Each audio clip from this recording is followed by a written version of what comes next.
So, hello nga sa'yo. Ang video to ay para sa mga katulad kong gumagamit ng GCash.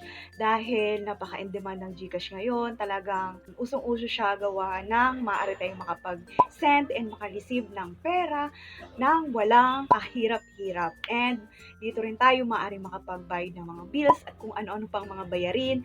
Maaari tayong makapag-load at magamit natin sa business. So, maaari mag-invest. So, ang daming mga pwede natin gawin sa ating GCash account. So, sa video to i-share ko kung paano ba tayo maaaring mag-apply ng loan sa GCash. Yes, mga gumagamit ng GCash is maaari na rin makapag-loan dito. Okay, so ano-ano nga ba yung mga requirements? Ano ba yung mga kailangan gawin para maging eligible tayo, para makapag-loan tayo? Yan yung ating pag-uusapan sa video to. So, please keep on watching. So first, i-open mo lang ang iyong GCash account and then select mo yung iyong profile. And so, punta ka sa iyong G-score. Okay, tap mo yan. So, makikita mo dito kung ilan na ba yung G-score mo. So, sa akin is 587. So, ang sabi nga dito, what is G-score? This is your GCash Trust Score. Ginagamit ito bilang basis kung ano-anong GCash benefits ang ma-access mo. Lalo na ang mga borrow money services. So, nakadepende dito sa G-score mo kung maaari ka nang makapag-loan dito sa GCash. So, ako, na-unlock na yung G-loan ko. Ito na yung mga benefits na maaari kong i-access. Yung G-credit, G-loan, G-gives, and yung ito pang more benefits. So, paano malalaman kung na-unlock na ba yung G-loan mo? So, may lalabas dyan na dapat mo pang pataasin yung iyong G-score. Kahit na hindi ka pa maaaring makapag-loan, panoorin mo to para magkaroon ka ng idea kung paano nga ba maging eligible para makapag-loan dito sa GCash. Okay? So, ang sabi nga dito is, pwede akong humiram ng up to 15,000 pesos. And payable siya in 9 months. Ang interest rate niya is, ang average niya is 3.99 per month. At meron siyang processing fee na 3%. Paano nga ba ako naging eligible or paano ka maaring maging eligible para makahiram ng pera kay GCash. So, tap natin tong learn more. Select lang natin yung how do I become eligible for G-loan. Ano nga ba yung mga requirements na kailangan para makapag-apply tayo ng loan. So, ang sabi nga dito, customers will receive a message from GCash if they are eligible to apply for a G-loan. So, ako po, in my case, naka-receive ako ng message galing kay GCash ha. Yung GCash talaga mismo ang magte-text sa'yo, hindi sa mga unknown na numbers. Kasi kung unknown numbers yung nag-reach out sa'yo, nag-text sa'yo, scam yan. We encourage you to keep using GCash services such as Cash In, Pay Bills, Transfer Money, G-Save, G-Invest, G-Ensure, and G-Life to increase your G-score and unlock G-Loan. So, ako, ang kalimitan ko lang naman ginagamit ay Cash In. Nagbabayad din ako ng bills, nagda-transfer din ako ng money, bank transfer, and GCash to GCash. Hindi ako nag-G-Save, hindi ko pa na-try mag-G-Save, and G-Invest, and G-Insure, and G-Life, hindi pa.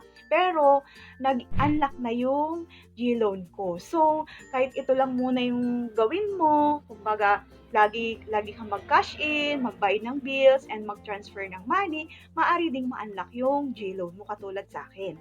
So, ang sabi nga nito, make sure you meet our minimum requirements listed below. So, ito yung mga minimum requirements para apply tayo ng G-loan. So, kailangan daw, you must be 21 to 65 years old. You must be a Filipino national.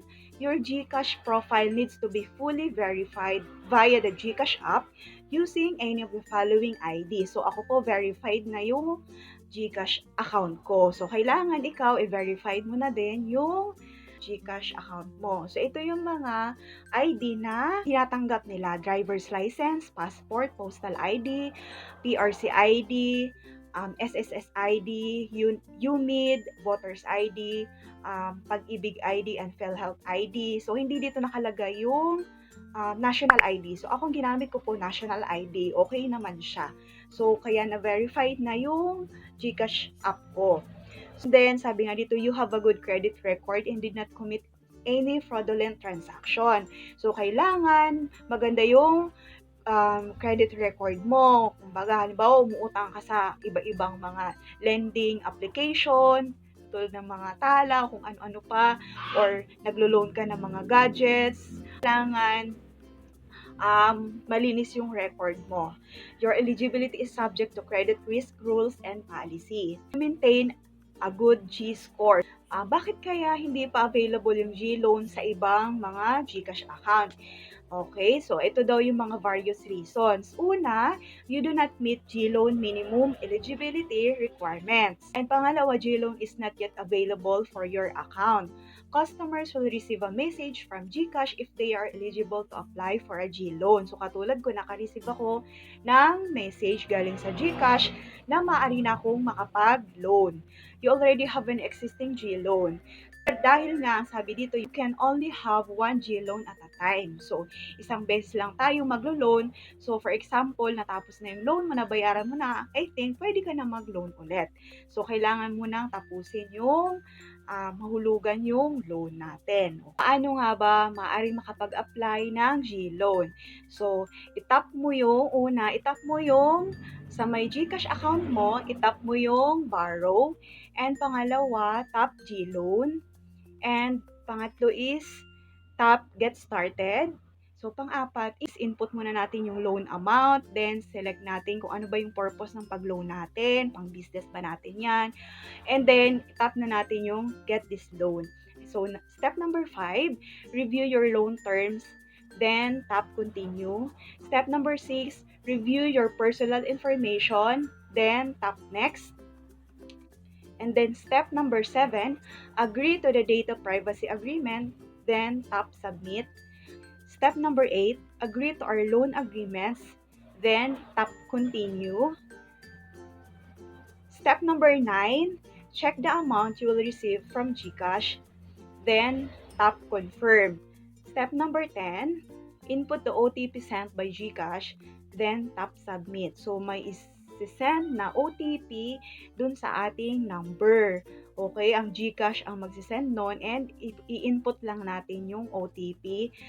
And then, yung last is you will see a confirmation that you have successfully applied for G-loan. So, ganun lang po yung kadali. And then, sabi nga dito, your loan amount will be sent to your GCash wallet within 24 hours.